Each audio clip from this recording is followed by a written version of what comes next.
Kalian sadar nggak sih bahwa selama ini Prabowo Gibran itu hampir tidak punya program produktif untuk rakyat kalangan menengah ke bawah. Prabowo Gibran itu hanya punya program untuk menaikkan ekonomi orang-orang yang notabene sudah kaya. Nah, seperti contohnya Prabowo punya program menaikkan taraf hidup pejabat negara, menaikkan gaji mereka. Sedangkan Gibran itu hanya fokus untuk menjalankan hilirisasi nikel. Sedangkan kita semua tahu ya, hilirisasi nikel itu proyek besar, proyek yang tentu tidak berdampak ekonomi kepada orang yang levelnya menengah ke bawah. Seperti contohnya peternak bebek, peternak kambing, peternak sapi. Tahu apa mereka dengan hilirisasi? Punya dampak apa mereka? Terdampak apa mereka dengan hilirisasi nikel? Hampir tidak ada.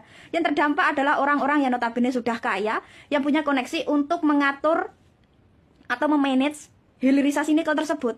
Nah, sedangkan orang-orang yang level ekonominya menengah ke bawah itu hanya diberi program konsumtif seperti makan siang gratis, terus bansos, BLT, itu saja. Nggak ada program produktif untuk menaikkan taraf hidup mereka secara bermartabat.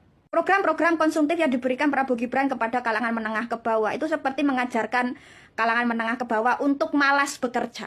Dan kalangan menengah ke bawah seperti disetting untuk tidak dibiarkan maju. Dan lebih parahnya nih, setelah orang-orang yang taraf hidupnya menengah ke bawah ini hanya diberi program konsumtif seperti subsidi, BLT, bansos, makan siang gratis, Gibran malah punya ide cemerlang untuk menaikkan pajak ke angka 23%.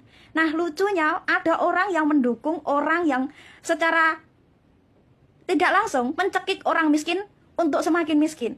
Gak tahu deh pola pikir pendukung Prabowo Gibran itu gimana.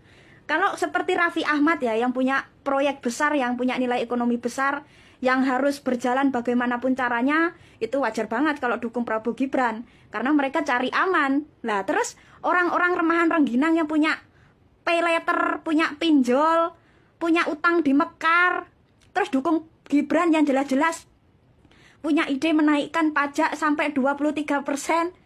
Itu otaknya loh di mana?